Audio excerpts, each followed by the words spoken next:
this video, I'm going to be talking about 5 updates that I think should be added to Jupiter, Florida on Roblox. If you agree with me or if you enjoyed this video, make sure you drop a like and subscribe, but let's get straight into it. Okay, so the first update that I think should be added to Jupiter, Florida is a little bit insane, so bear with me, but helicopters.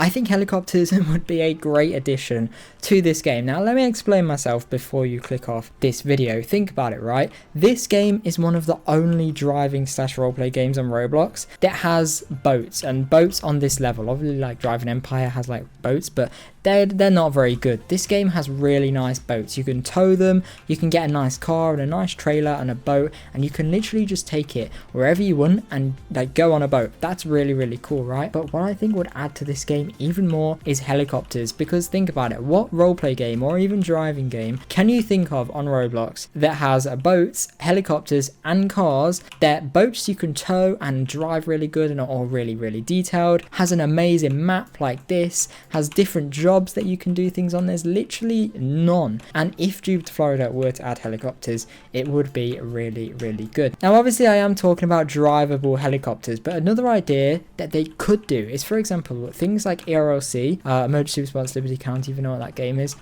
They have a helicopter, but you can't actually drive it. So for the police team, you can like spawn a helicopter to like locate a player, and then it will follow them with like a spotlight so you know where they are, and it does the job of a real life police helicopter, but it's all kind of like AI and it's all just a script. No one actually flies the helicopter, and I think if they were to add to the police team in this game, that would be really cool for them to do. Or maybe like a robbery or something, you could have like a helicopter assist you somehow, maybe tell you what police are in the area. Kind of unrealistic there, we're going off track a little bit, but maybe even a flying helicopter would work in Jupiter, Florida. It's just a suggestion. Let me know what you think about it in the comments below. But let's move on to the next one, which is roleplay animations. Now it's a big thing whether Jupiter, Florida is a roleplay game or a driving game. Most of us think it's a bit of both, and that makes it really difficult for the developers, because if it is a bit of both, then it's difficult to know what updates to add and what not to add. Do they add updates that make more of a roleplay game, or do they add more vehicles that make it like more of a driving game instead of a roleplay game? That can make it quite difficult for the developers, but I think they should add roleplay animations. What I mean by this is maybe you could like maybe sit down or lay down, or maybe how you can do an ERLC, you can kind of put your hands up or go on your knees for like being arrested or something. And maybe if you're a police officer, you can do things like hand on belt, and you can like call up on the radio, and there's animations for that. I think that would be really cool. But again, let me know in the comments if you think that would make it too much of a roleplay game. I don't know, I'm a bit in the middle there, but I'd love to hear what you think about it. And the next one is more interactive jobs. So all of the jobs being interactive, I mean. So in the game currently we have 2 interactive jobs at the time of recording this video: a marine forklift operator and the delivery driver. And all of the other ones are just jobs where people AFK grind. And in my opinion, AFK grinding kind of ruins this game a little bit, because when you AFK grind, it makes it nowhere near as fair as people that are actually grinding on the interactive jobs. I think it should be against the rules to AFK grind in Jupiter, Florida, and I think they should somehow find a way to put a stop to it. And the stop for that is by making all of the jobs interactive. If they were all interactive, it would stop people just sitting on one job, getting loads of money, and then buying the fastest car in the game after a few days, whereas people can spend hours and hours and days and weeks and even months grinding on the interactive jobs to afford the best car in the game. And I don't think that helps with anything, whether it helps make it a more roleplay game or a better driving game. I think it just makes the game a bit more fair overall for all players. And the next one is a little bit more special. So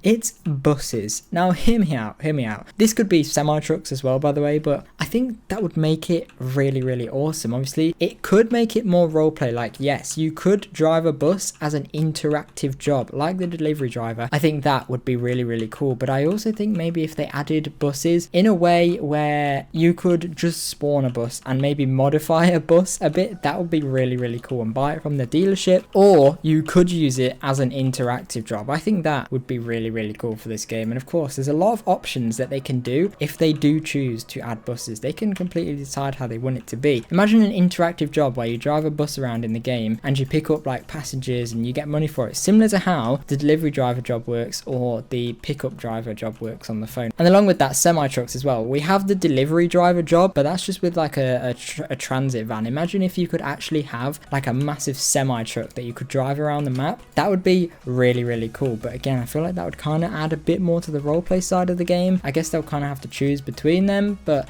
yeah, let me know in the comments your thoughts on that. And then finally, we have more roleplay features for the police team. So of course, adding this would make it much more of a roleplay game, but if I join onto the police team quickly, I'll show you a little bit about what I mean. So I'm on the police team now, and as you can see, I have absolutely no tools, nothing. You can't arrest people, you can't really do anything on this game as a police officer. In the locker room, you can't get anything out of the lockers, you can't arrest people, police station's kind of empty, kind of boring. You do have a police boat, I guess, so that's pretty cool, but there's only 2 police vehicles, so they need to add more police vehicles, they need to add more police tools, and I think that would just make the whole police side of the game a little bit better, which would make it cooler for both roleplay and driving, because you could roleplay a nice pursuit or a nice traffic stop, or you could just have a massive police chase with you and your friend and drive as fast as you can, and that would also be really cool. So let me know in the comments what you think about that. But that is all for this video. Thank you very much for watching. Drop a like, subscribe if you did enjoy, and hopefully I will see you guys in my next video. Bye.